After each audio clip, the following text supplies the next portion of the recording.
Graça e paz, irmãos. Que bom estar aqui com vocês. É um prazer estar com vocês aqui mais uma vez, os irmãos da Igreja Presbiteriana Independente de Primavera do Leste. Eu estou reforçando isso, nós estamos gravando para transmitir para o pessoal da nossa comunidade que está em viagem. E também que um outro momento alguém possa ouvir essa mensagem. Eu queria muito ter a possibilidade de ouvir ao vivo, gravado, Paulo pregando, Silas lá na cadeia.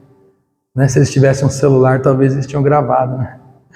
Paulo não tinha WhatsApp, não tinha as redes sociais, mas com algumas palavras que ele escreveu, inclusive mais de 50% do Novo Testamento foi Paulo que escreveu. O Novo Testamento é mais paulino do que qualquer outra coisa. Mas esses homens e mulheres de Deus, mesmo não tendo os recursos, eles deixaram registrados. E é o que nós vamos fazer hoje, ler o registro da palavra de Deus. Então agradeço a oportunidade, pastor Carlos, que Deus abençoe a viagem dele, toda a família, e os irmãos que estarão nos ouvindo logo mais. Também quero agradecer todos os familiares que aqui estão, na pessoa do seu Djalma, meu amigo, toda a família, que bênção, os irmãos da Vinde que estão conosco. Tem muitas pessoas da nossa comunidade que estão em viagem, de férias, nós também estaríamos de férias, mas esse período nós tivemos o privilégio de receber os nossos familiares de Londrina, estiveram por aqui, e por isso que nós não viajamos, porque eles vieram até nós dessa vez. E eu queria hoje, para remir o tempo, eu queria que você abrisse sua Bíblia no Salmo primeiro Salmo da Bíblia, Salmo 1, a gente chama de Salmo 1, Salmo capítulo 1, não sei qual é a forma que você usa para dizer sobre o Salmo 1.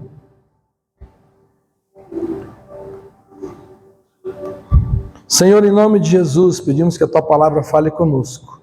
Que o Senhor me use como um canal de bênção na vida de todos os irmãos que estão aqui e aqueles que estarão nos ouvindo.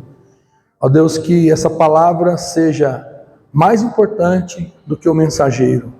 De que a palavra do Senhor sempre seja mais importante do que as músicas, do que todo o layout que nós preparamos, mas que a Tua palavra seja aquilo que ela mesma diz que ela é, viva e eficaz, mais penetrante do que qualquer espada de 2 gumes. Ela é capaz de discernir e separar alma e espírito, juntas e medulas. Abra o nosso entendimento e nos ajude com o Teu poderoso Espírito a compreender as Escrituras, em nome de Jesus. Amém. Salmo 1 diz assim: bem-aventurado o homem que não... Olha aí na sua Bíblia, não é assim que está escrito? Bem-aventurado o homem que não... Ele começa dizendo que o homem, aqui no gênero humano, ser humano, ele vai ser feliz. A palavra é Macarios. Macarios quer dizer feliz, bem-aventurado. Eu e você só podemos ser felizes se não fizermos algumas coisas. Não é se nós fizermos algumas coisas. O texto começa dizendo que nós devemos não fazer. E hoje a psicologia e os ensinos dizem que não pode falar não para a criança, porque senão vai ficar traumatizado. Mas Deus começa nos ensinando que nós não devemos fazer. E ele diz assim: bem-aventurado é o homem que não anda, aonde? No conselho dos ímpios, não se detém no caminho dos pecadores, nem se assenta à roda dos escarnecedores. Agora ele vem dizendo que nós devemos fazer. Antes o seu prazer, olha o que ele diz: antes o seu prazer está na lei do Senhor, e nela medita de dia e de noite. Ele é como uma árvore plantada junto à corrente das águas, que no devido tempo dá o seu fruto, e cuja folhagem não murcha, e tudo quanto ele faz será bem sucedido. Os ímpios não são assim, são porém como a palha que o vento dispersa. Por isso os perversos não prevalecerão no juízo, nem os pecadores na congregação dos justos. Pois o Senhor conhece o caminho dos justos, mas o caminho dos ímpios perecerá. Salmo 1. Eu gosto muito desse salmo, ele me faz lembrar que eu sou gente. Ele me faz lembrar que Deus é um pai, e é um pai que cuida. E a própria Escritura diz que o pai que cuida, ele zela, ele corrige, e Deus é como um pai que corrige os seus filhos. Quantas vezes você... Aqui, ó, vou falar uma coisa. Nem todos aqui são pais ou mães, não é verdade? Nem todos. Mas todos aqui são filhos. Você não nasceu de um ovo, de uma galinha. Você veio de um relacionamento de um homem e de uma mulher. Somos filhos de alguém. Alguém nos gerou. Saímos do ventre de alguém. Mas para esse alguém ter eu e você no ventre, precisou de uma outra pessoa. Então todos nós somos filhos de alguém. E também todos nós somos filhos de Deus, no sentido de ser criado por Ele. É certo que nem todos reconhecem Deus como Pai. O próprio Jesus vai dizer isso. Vocês não reconhecem o Senhor como Pai. Vocês têm como Pai Abraão, Moisés, mas não conhecem Deus como Pai. Tanto que Jesus foi o primeiro na história a chamar Deus de Pai. Todos chamavam Ele de O Eterno, O Senhor. E tem gente que ainda assim o faz. Não reconhece Deus como Pai Celestial. Ainda trata Ele como um Deus lá distante. Parece meio que é da religião muçulmana. Deus para ele é Alá. Alá longe, lá distante. Alá, bem lá no céu. Porque Deus não está na casa, Deus não está dentro do carro, Deus está dentro de um templo, de uma igreja. Aí lá eu encontro Deus. Tem gente que pensa isso, que vai encontrar Deus quando vai na igreja, na reunião. Não, Deus está com você em todos os lugares, em todo o tempo. Acabamos de cantar, em todo o tempo tu és bom. E Ele está conosco em todo o tempo. Somos nós que não prestamos atenção ou fingimos que Ele não está presente.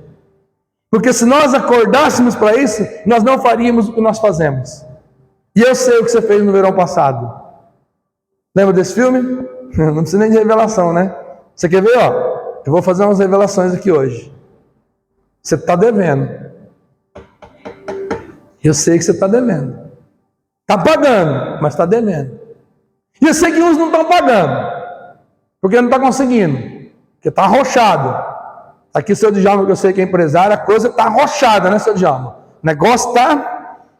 economicamente falando, está apertado. Para quem trabalha, depende de mercadoria, depende dos distribuidores, está arrochado. E eu vou falar uma coisa, vai arrochar mais, a coisa vai apertar mais. Só que nós temos um Deus que cuida de nós. Nós temos um Deus que nos ajuda, que nos abençoa. Não que será fácil. Jesus nunca disse que seria fácil. Ele disse que no mundo teríamos aflições. E ele dá um conselho: tenha bom ânimo, disposição, coragem, fé, ousadia. É fácil? Não, se fosse fácil todo mundo fazia. Não é fácil, mas é possível. E não é possível porque você é capaz, é possível porque Ele é quem disse isso, e Ele é quem sustenta, e Ele é fiel para cumprir a sua palavra na nossa vida. A questão é que nós temos que parar de confiar em nós mesmos e confiarmos no Senhor e na sua palavra. E é isso que eu quero falar com você essa manhã. Sobre esse texto que diz que nós seríamos bem-aventurados quando não ficarmos indo na ideia dos outros que não conhecem o Senhor. Tem gente que acredita no Jornal Nacional, no WhatsApp, no Facebook, no Instagram, mas não acredita na palavra. Ah, pastor, mas lá no Facebook, de vez em quando, tem umas palavras. Sim, tem. As pessoas usam a palavra para mudar algumas realidades. Sabe com quem eles aprenderam? Com o diabo. Em Lucas 4, o texto diz que o Espírito de Deus levou Jesus ao deserto para ser tentado pelo diabo. Não foi Jesus que acordou no belo dia e falou: hoje eu estou a fim de ser tentado, eu vou lá no deserto. Não foi. Foi o Espírito de Deus, depois do batismo de Jesus. Jesus tinha acabado de ser revestido de poder, autoridade, sendo batizado. Dá uma dica aí para quem não é batizado: se batize. Ah, pastor, mas vai para o céu se batizar? Não, batismo não salva. Batismo é certificação de quem é salvo, no mundo físico. Não quer dizer porque batizou está salvo. Algumas religiões acreditam assim: afundou na água está salvo. Quem dera fosse. Nós ia pegar a primavera toda e ir lá na lagoa e afundar todo mundo. Eu ia convidar o pastor Carlos para nós ir lá no presídio, levar um caminhão de água e pela cela mesmo, água em todo mundo, está tudo salvo. E não é bem assim. e seguirmos então as orientações do que a palavra ensina, sobre crer, acreditar, viver aquilo que está escrito. E o que está escrito aqui? Que nós não devemos fazer algumas coisas. Primeiro, não andar no conselho dos ímpios. Sabe o que é conselho? Lembra daquela fala da mamãe, papai? Se conselho fosse bom, ninguém dava, vendia. Lembra quando a mamãe fazia assim? Não vá, não faça isso, cuidado, não ande com fulano, não namore esse menino, não fica com essa menina, não vai neste lugar. Parecia que eu estava vendo lá na frente. Mãe tem um instinto, olha, parece aquele tubarão que cai uma gota de sangue no oceano, ele está quilômetros distante, ele... sangue, sangue, sangue, sangue. Mãe tem disso, ela sente o cheiro de coisa ruim com o filho. Eu não sei o que é isso, é coisa de mãe. Mas eu penso que só pode ser de Deus, porque quem fez a mãe foi Deus. E se mãe é assim, imagina Deus. Ele faz assim, ó, sentindo um cheiro de alguém fazendo coisa errada. Mas ele não é aquele Deus punitivo, que porque está fazendo coisa errada, ele vai punir. Ele orienta. Isso é o Salmo 1. Orientação de como fazermos para sermos bem-aventurados. Primeiro, não andar no conselho, na orientação, na falação dos ímpios. Quem são os ímpios? Aqueles que praticam impiedade. O que é impiedade? É você fazer o errado, mesmo sabendo que está errado. Tem gente que faz e não sabe. Tem gente que sabe, mas continua fazendo. Esse é um ímpio. Pode ser até crente, sabia? Tem crente ímpio, que sabe que não deve, mas continua fazendo. Sabe que não pode pôr o gato na energia e na água, mas põe. Sabe que não pode ficar devendo, mas fica. Mais do que deve, mais do que pode pagar, mas faz. Aí sai dizendo, eu sou cristão, sabia? Puxa vida. Que testemunho maravilhoso seu, né? Fazendo o que não deve. Gente, eu não estou aqui para julgar ninguém, estou dizendo o que acontece na nossa vida diariamente. Talvez você seja pego em alguma dessas falas, como eu me vejo assim. Tem coisa que eu falo assim, puxa vida, se os irmãos soubessem que eu que sou desse jeito, e preciso mudar. Voltando então, o que ele não faz? Não anda, na minha versão diz, outro diz, segue no conselho dos ímpios. Você já viu aquela pessoa que fala assim, eu quero falar uma coisa para você, mulher, larga desse homem, ele não vale nada. Se fosse esse casamento, é a maior furada. Aí você pergunta para ele, você é casado? Não. Ué? Que experiência tem de casamento se nunca casou e quer aconselhar os outros sobre casamento? Filhos. Filho tem que criar sim. Aí você pergunta, quantos filhos você tem? Nenhum. Quantos você já criou? Nenhum. E quer me ensinar a criar filho? Um dia eu briguei lá na educação sobre isso. A pessoa veio dar uma palestra, como criar os filhos. Falei, mas perguntei, quantos filhos você tem? Nenhum. Falei, nunca criou uma galinha, velho. E quer me ensinar como é que cria um ser humano? Você falar para você que não existe uma fórmula secreta para criar um ser humano? Seu Djalma, o senhor nasceu com um certificado como ser pai? Sua esposa, como ser mãe? Lógico que não. Como que a gente foi aprendendo? Lenhando a vida. E com um filho é de um jeito, com outro filho é de outro, num se arrocha, no outro você nem precisa arrochar, que ele já chora, no outro você bate, o bicho continua sem vergonha, até que ele se converte, como diz o filho pródigo. Cada filho é igual o dedo da mão. Nós temos 5, mas nenhum é igual ao outro. Os filhos também são assim, amigos também são assim. Então nós não podemos cair no conselho das pessoas que não temem a Deus. Qual o conselho que nós devemos seguir, Daiane? O conselho da palavra, o conselho de Jesus, o conselho dos evangelhos de Jesus. Só que eu não leio, eu não estudo, eu não pratico. Aí eu sigo as minhas emoções. Já viu aquela frase que está rodando aí? Seja feliz, faça tudo que te faz feliz. Eu fico de cara quando eu vejo alguns irmãos postando na internet. Ame os que te amam. Seja recíproco com aqueles que merecem. Rapaz, essa pessoa não lê o Evangelho. O Evangelho fala totalmente o contrário disso. Ele fala que o inimigo tem que ser amado. No Alcorão, o inimigo tem que ser eliminado, morto.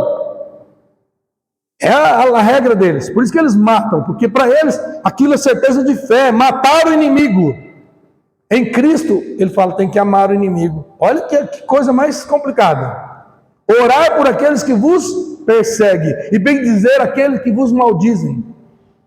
Se alguém está com sede, com fome, ele está te causando mal, dá de beber para ele. Nossa, é complicado, é lógico que é. Ser cristão não é moleza não. Ser evangélico é fácil. Só você ir numa igreja, num domingo, num dia da semana, aprender a linguagem do igrejês, graça e paz, aleluia, nébia, siricanta, sirianda, e tudo mais, e você decora essas coisas, e de vez em quando você põe a roupa de ver Deus, e vai lá, é fácil, ser religioso, mas o desafio é você ser cristão, você imprimir o estilo de vida de Jesus no seu dia a dia, esse é o desafio, por isso que o Salmo começa dizendo, que nós seremos bem-aventurados quando não andarmos, não seguirmos o conselho dos ímpios. Segundo conselho que ele dá, não se detém no caminho dos pecadores. Ah, pastor, mas quem não é pecador? Todos somos. Mas ele está dizendo se deter no caminho. Deter quer dizer parar e perder tempo. É estar junto onde não deveria estar. É acabar fazendo o que não deveria fazer. O pastor Mark Levino, meu amigo lá de Cuiabá, onde nós começamos o nosso ministério Vinde, ele sempre dizia uma coisa para mim, Marquinho. Ele falava assim, Anderson, todas as vezes que você vai num lugar que você não deveria ir, você acaba fazendo o que não podia fazer. Cuidado. Nunca mais esqueci isso. Quando eu estou indo para um lugar que eu falo assim, acho que eu não deveria estar ali, eu lembro disso, falo, se eu não deveria estar, é melhor eu não ir, porque senão eu vou acabar fazendo o que eu não podia fazer. Não! Eu me garanto, tenho o corpo fechado. Eu vou lá e nada vai acontecer. Se Deus mandar você ir, vai.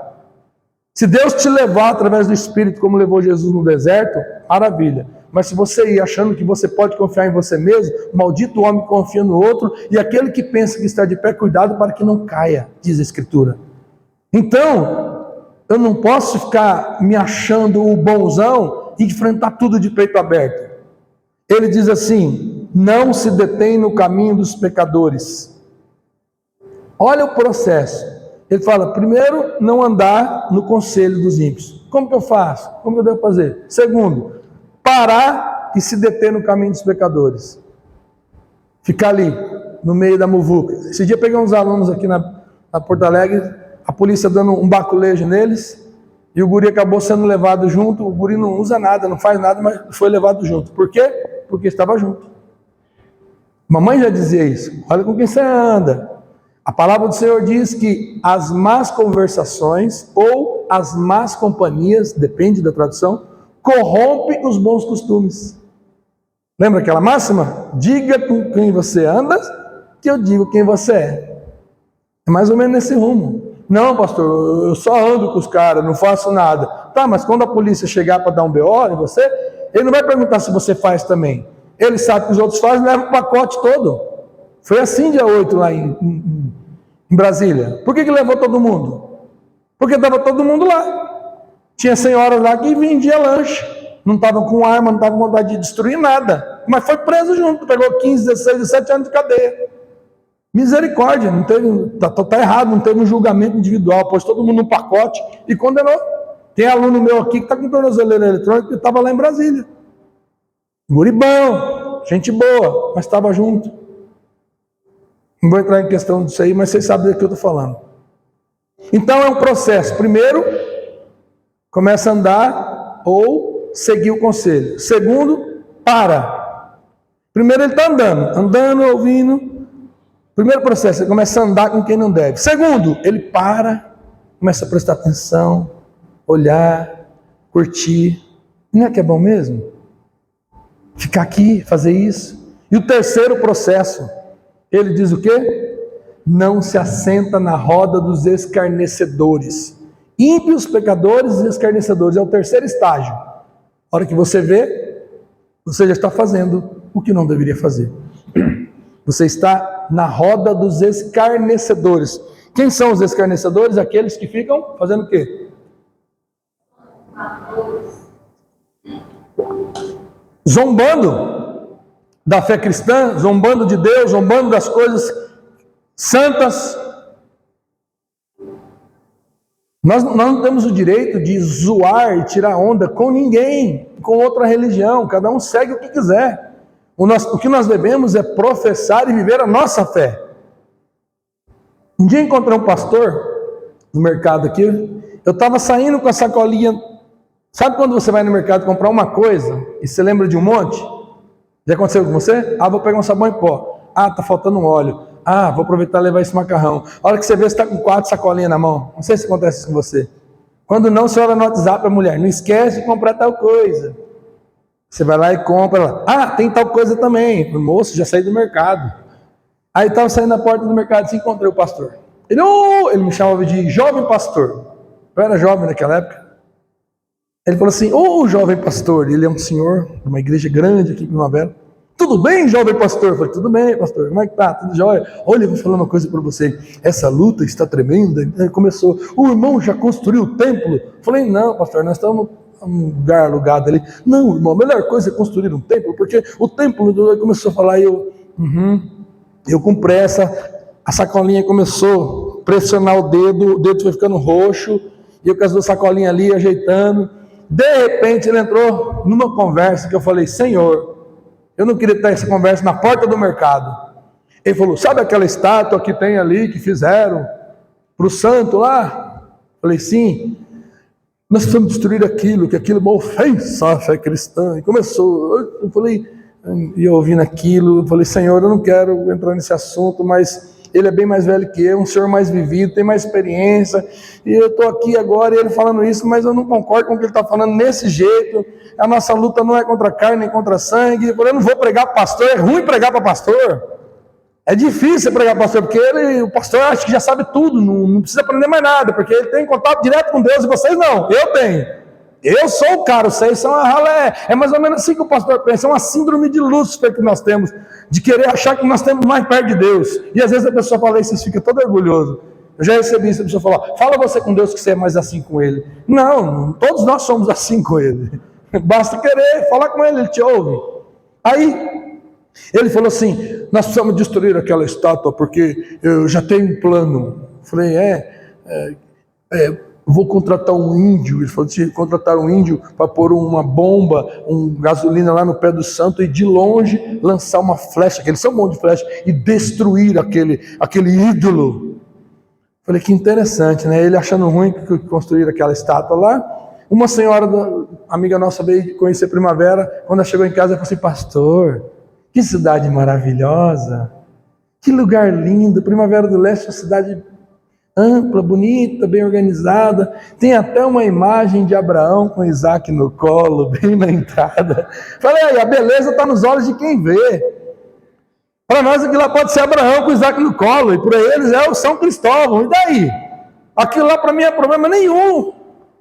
Aí eu falei, pastor, o senhor lembra de Paulo, quando ele chegou no Areópago? O texto diz em Atos que ele chegou lá, tinha um monte de imagens enormes, de cada uma entidade, um santo, uma religião. Paulo não chegou a dizer, quebra tudo, destrói, vamos... Não, Paulo chegou e falou para o cara assim, aliás, o cara perguntou para Paulo, e daí? De onde você é? O que você veio fazer? Ele falou assim, eu tenho andado por aqui e vi que vocês são religiosos. Interessante. Aí o cara virou para ele e falou assim, e qual desses deuses você serve? E Paulo tinha passado num dos altares que estava vazio, e estava escrito assim embaixo, ao Deus desconhecido. Paulo não se identificou com nenhum daqueles santos, daquelas estátuas. Ele disse para o cara, o Deus que eu sirvo, eu achei vocês bem religiosos, o Deus que eu sirvo é aquele que está lá escrito embaixo, ao Deus desconhecido. Aí o que o cara falou? O cara sendo religioso, você conhece ele? Conheço. Como que ele é? Eu quero conhecer o desconhecido. Aí Paulo apresenta o que para ele?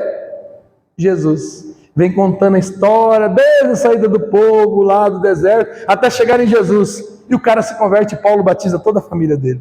Precisou brigar? Precisou lançar bomba? Não. Mas nós ainda temos essa visão de que é preciso destruir alguma coisa nos outros, geralmente nos outros. Em nós não destrói nada não. Deixa eu com meus santinhos aqui, com a minha religião, ninguém mexe, que eu vou ser salvo desse jeito. Então dos outros quer mandar bomba. Aí eu falei isso, pastor, eu acho que nós não devemos fazer dessa forma. Porque se nós fizermos isso, ele falou assim, nós vamos construir lá na entrada da cidade um monumento com a Bíblia aberta assim. Falei, pastor, se a gente fizer isso, o senhor está falando, nós vamos encher a cidade de obelisco, de imagens, de teto. Cada igreja vai mandar a sua. Cada um vai pegar o seu logomarca, o seu logotipo e mandar construir uma estátua e pôr lá, dizendo, essa cidade é dessa denominação, dessa religião, desse segmento. E se começar a destruir uns aos outros, sabe o que eles vão fazer? Querer destruir a nossa. E o que vai virar? Uma jihá. Sabe o que é jihá? Guerra Santa. Lá em Israel, o que eles lutam lá é chamada jihá. É uma guerra em nome de Deus. Por isso que é jihá, Guerra Santa. E é isso que Jesus chamou a gente para fazer? Guerra Santa? Não. Jesus não convidou ninguém para guerrear contra ninguém. Aliás, Jesus vem para dizer que o inimigo tem que ser amado. E o meu maior inimigo sou eu. E é o processo do Salmo 1, quando Jesus diz lá, ó, primeiro, vinde a mim. Depois ele diz, vinde após mim. E por terceira vez ele fala, ide. Então ele chama você para vir, chama você para andar com ele, andar na frente dele, e chega uma hora que ele para e fala, agora vai você. Mas eu vou sozinho? Não, eu estou contigo. Aonde? Aonde você for. Lembra o processo? Vinde a mim, Mateus 11, 28. Ide após mim, quando ele viu os discípulos. E lá em Marcos 16, quando ele está indo assunto ao céu, ele fala assim para os discípulos, agora, portanto, ide pregar o evangelho a toda criatura.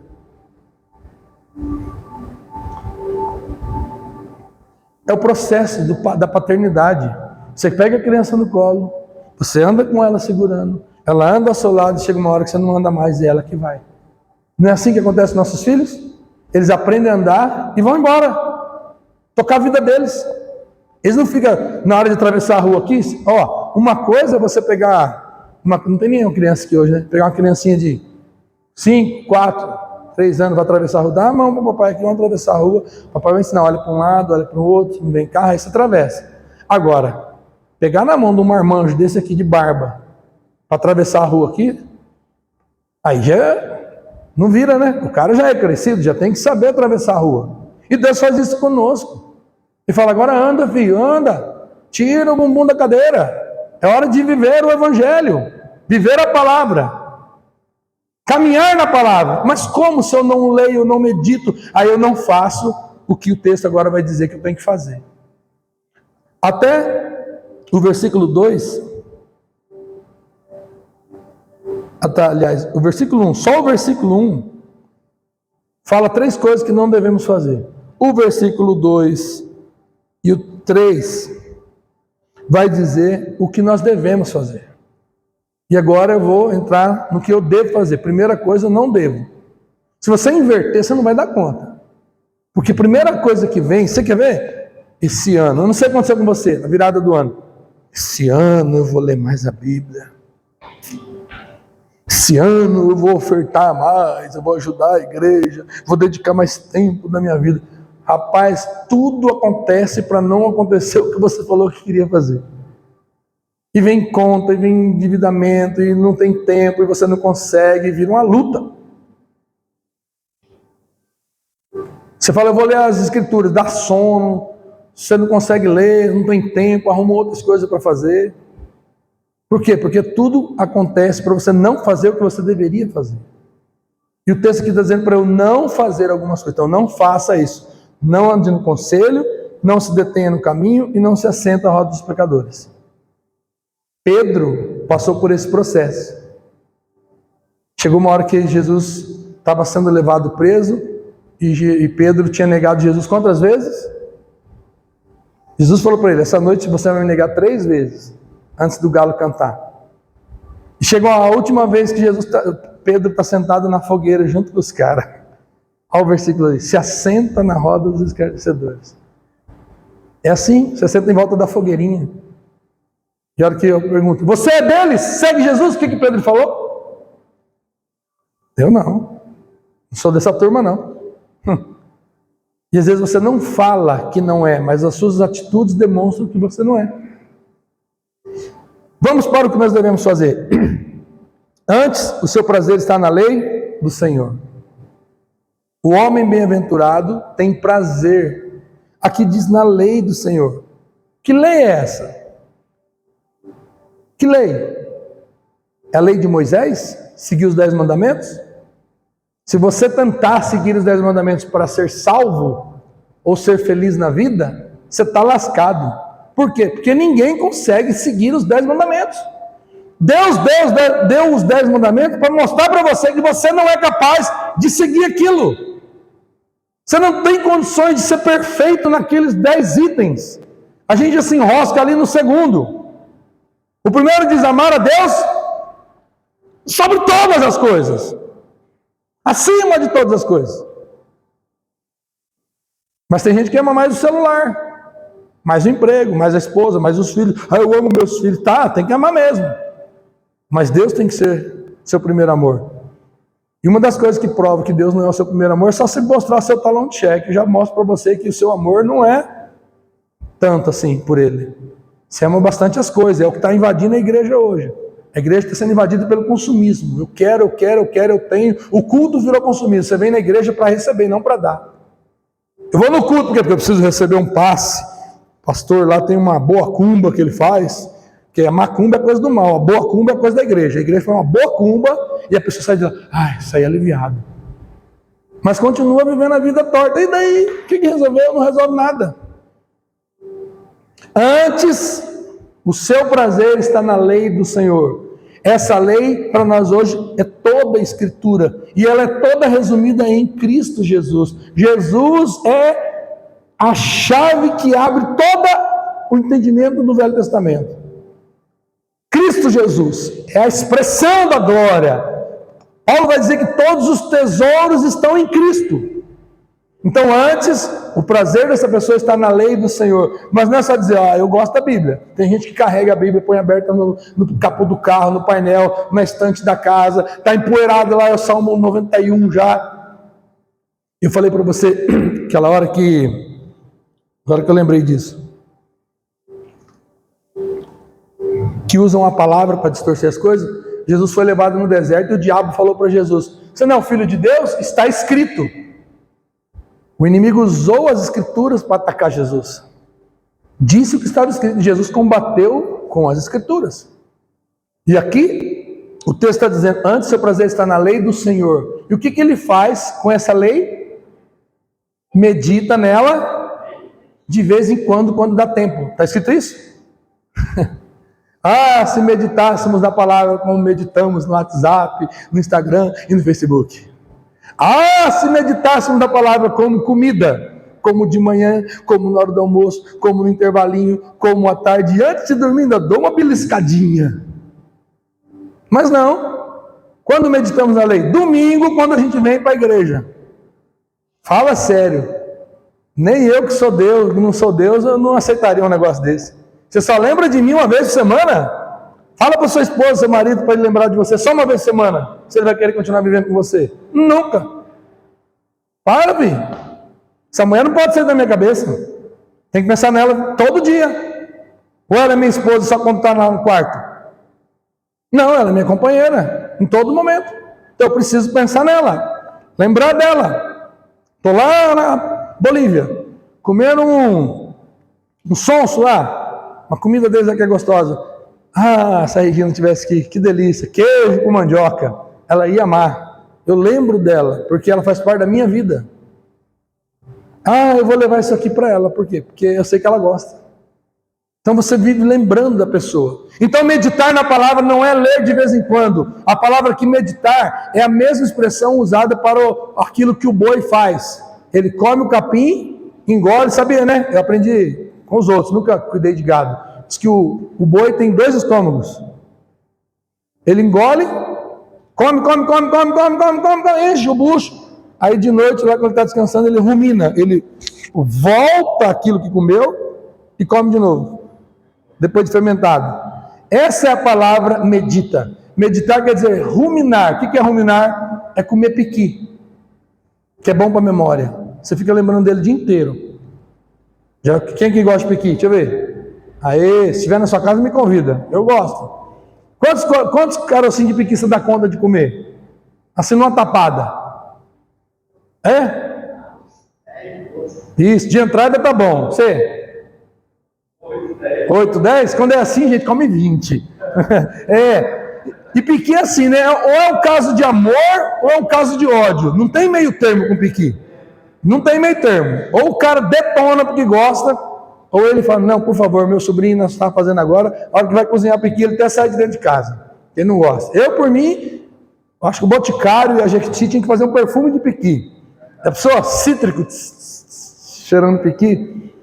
Então, eu comi tanto piqui esses dias agora que nós estávamos aí, que eu passei uma semana lembrando do piqui. Por quê? Porque estava ruminando, aquilo estava dentro de mim, voltando aquele gosto, aquela coisa que quem gosta sabe o que eu estou falando. Eu estou explicando isso porque a palavra de Deus tem que agir assim na minha e na sua vida. Você meditar quer dizer, o pastor pregou, você leu, o Espírito Santo falou com você, pega aquela palavra e fica ruminando. O que o pastor quis dizer domingo com aquilo? Eu li um texto essa semana, não estou conseguindo entender, eu vou na internet pesquisar, eu vou perguntar para o meu pastor, para o meu líder, eu vou chegar nos irmãos e falar, irmãos, lembra do domingo passado? O pastor falou sobre tal coisa, o que você entendeu daquilo? Aquilo está mexendo comigo, aquilo está me incomodando, ou aquilo está me fazendo ser interessante, eu preciso aprender mais sobre isso. Aí o Espírito Santo começa a falar, sabe o que é? Você precisa aplicar isso na sua vida. Aí você começa a falar com ele, como que eu faço? De que jeito? Você vai ruminando aquilo. Essa é a expressão de meditar na palavra de dia e de noite. Tem gente que não medita nem de dia e nem de noite. Para ser bem-aventurado, o seu prazer tem que estar na lei do Senhor. E essa lei, você tem que meditar nela de dia e de noite. Quando? Vamos resumir o de dia e de noite? Quando que eu tenho que meditar na palavra? Sempre. O tempo todo. Eu não consigo pensar fora da palavra. Um dia minha filha falou, pai, eu não entendo o senhor. A gente sai na rua, o senhor começa a conversar com alguém e termina em Deus. Eu falei, pois é. Eu também não consigo entender isso. Ou termina na Bíblia, ou termina em Deus, a conversa. Por quê? Porque quando eu ouço alguma coisa, eu não consigo pensar senão pelas Escrituras. O que Jesus falou disso? Qual que é a referência sobre isso? Qual que a palavra de Deus fala sobre esse assunto? Eu tento pôr Deus em tudo na minha vida. Diferente, os muçulmanos, é assim que eles fazem. Eles colocam Deus em tudo. Até no nome das crianças. Por isso que chama Ezequiel, Daniel, Miguel. Tudo que termina em El é Deus. Daniel, Miguel, Gabriel, Samuel. Tudo que termina em El quer dizer Deus no final. O El vem de Eli. Eles tentam pôr Deus em tudo, até no nome das crianças. E nós, na nossa cultura, tenta tirar Deus de tudo. A gente põe Deus na fala. Ou se Deus quiser, se Deus quiser. Mas na prática nós não conseguimos fazer isso. Então, o primeiro conselho aqui é ter prazer na lei do Senhor, meditar de dia e de noite. Esse homem que medita na palavra, o texto diz, ele é como uma árvore plantada junto aos ribeiros, que no devido tempo dá o seu fruto. Isso é fácil. Agora foi tempo de piqui, era fácil encontrar piqui. Mas o texto aqui está dizendo que essa pessoa que medita na palavra de dia e de noite, ainda que vier o tempo da seca, o que o texto diz? Ele vai ser como uma árvore plantada junto às águas, vai dar fruto.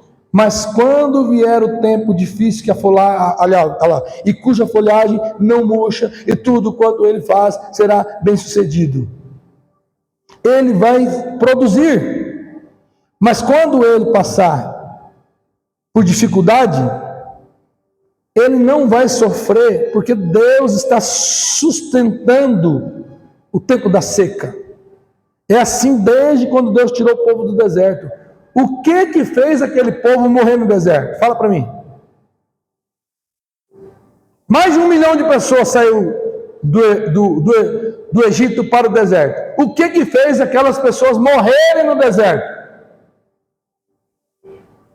O texto diz que só 2 pessoas entraram na terra prometida, Josué e Caleb. O resto morreu no deserto e nasceu nova geração.